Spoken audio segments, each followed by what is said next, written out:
Many of you have probably been wondering where I've gone, so I'm going to give you an explanation that will hopefully explain not just my situation, but the situation of many other YouTubers as well. This is basically the only why I stopped posting or I am not dead video you will ever need.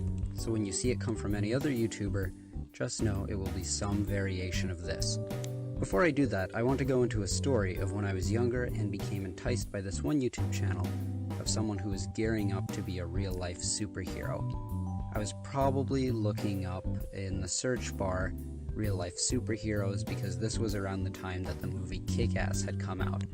And on this one channel I found, there was this guy who had a costume ready, he practiced parkour, and he took to the streets of Ireland to look out for crime. And even though people were laughing when they saw him, as a teenager I thought it was the coolest thing ever.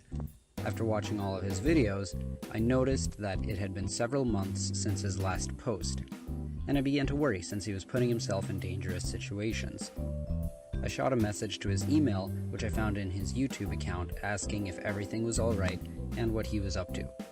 I never got a response. When YouTube celebrities go dark, the tempting immediate thought you have is, oh, they're dead. So many accounts stopped posting. To give a few examples, YouTuber Lacey Green had gone for months without uploading.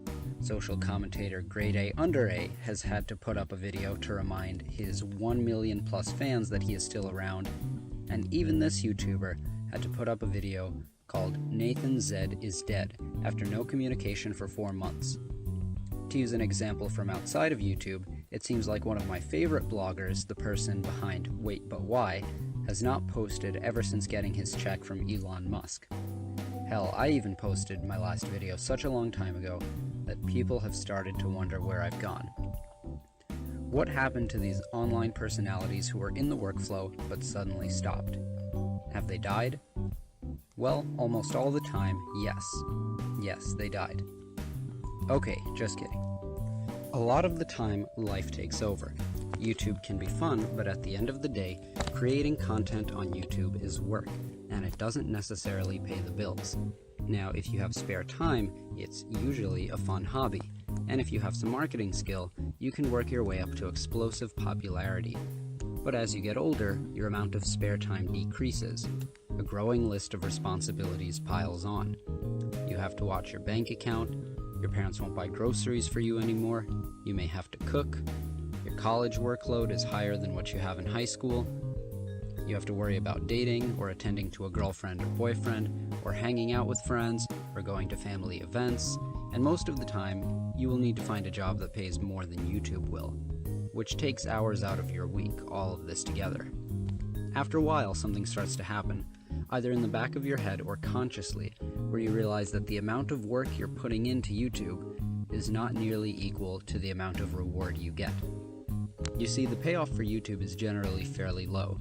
Some people just care about getting views, some people hope to make extra money with their channel, although that was never my original intention. For some people, YouTube is just a brand extension, and some people hope to inspire the world with their content. But the amount of work that goes into putting up a video, even a simple banana video, is still work. Sometimes you read off a script, sometimes you have to go to a specific location to film what you want or buy the props that you want, and afterward you have to edit. Even at the most basic level, you're cutting content, adding music, uploading the content to the computer in YouTube, thinking of a punchy description, adding tags, and posting to other social media channels as well. That's a lot of effort for one video, especially one that isn't guaranteed to get views. But even if it does get a lot of views, that's no guarantee that you'll make money, because YouTube's algorithm favors the minutes watched count and rewards you accordingly. This is why I can get pennies from a video like Very Fast Banana running at incredible hick speed with its 100,000 plus views, but can get 80% of all the channel's revenue from a more serious video like Why Do Bananas Have Seeds? And that brings me to the specifics of my situation. Inconsistency, particularly one bred from the types of videos I make. Yes, I did say that 80% of my small revenue comes from one video, which is a big problem for a few reasons. First, that video is just one that happened to go big, but it's an educational video, and most of the content on my channel and most of its subscribers are not here for educational content, but instead they're here because of the catchy channel name and dumb 6-second banana videos. That's why my other educational videos, which might actually produce a bit more for me, get fewer views, which is unfortunate because I do actually put in a lot of research to make them. That's partially my fault for not keeping the channel consistent and mapping out what type of content I wanted to make beforehand. The other problem behind this is that I realize my other content, which makes literal pennies, is not viable to continue making to get a reward from. Yes, I know, like I said, I never started this channel to be about the money, and it's not about the money, the issue is one of balance. Bananas aren't expensive, but they cost money, and the money I get from the channel is not enough to even pay for all those bananas I've bought. The bigger issue is that, as I've mentioned before, the channel also costs my time, which is often and increasingly spent on more important things, particularly as I get older. I also know, and a lot of other YouTubers know, that I and they can make guaranteed money by working at an hourly wage, creating more money than you would making a YouTube video. And in that case, why continue with YouTube? That brings us to problem 2, lack of incentive. Part of the lack of incentive is financial, some of it is a lack of time, but there are a few other reasons as well, and this happens to a lot of other YouTube creators. One is that you run out of ideas. See, starting a YouTube channel, you have all these great ideas and think the well of your imagination will never run dry, but it eventually does, especially when your niche isn't food in general, but bananas specifically. The numbers for the past few months also weren't encouraging me to keep going. The number of likes on my Facebook page remained the same, the number of subscribers had hit a plateau, and my Patreon patrons had dried up to 0. Usually, in any channel, your numbers should be increasing at a respectable rate at least, but here I was even starting to lose likes and subscribers from my novelty channel. And like I've stated before, it takes a lot of work to make videos, but even worse, I boxed myself in with my channel name, which forced me to upload or else feel bad about disappointing my subscribers. But eventually I couldn't keep up with demand.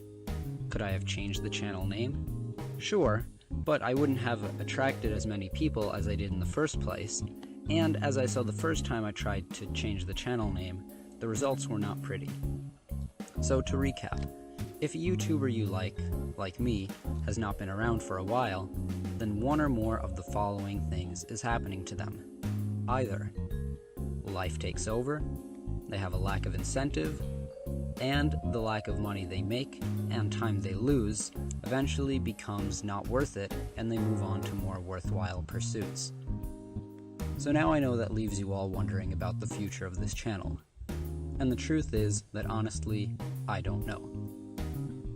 I would like to keep it up as a reminder of the little banana republic I built, and I'll probably even post new videos here once in a blue moon, keeping the channel name. Maybe I'll make a new channel in the future, one with more of a specific plan for success that takes into account all the lessons I've learned in my YouTube journey. In the meantime, I've provided links in the description where you can stalk my personal channels and see what I've been up to. And I hope you shared this video so that people can understand why their favorite YouTubers stop posting, because so many of them do that without explanation, and it's annoying as hell and always leaves you wondering what's happened. Anyway, what a roller coaster it's been. Thank you for sticking around and being awesome, and special thanks to my earliest fans who were here from the beginning, helping to watch my videos, publicize my videos, and leaving comments and telling their friends. So, for one last time, this is the Banana Man signing off.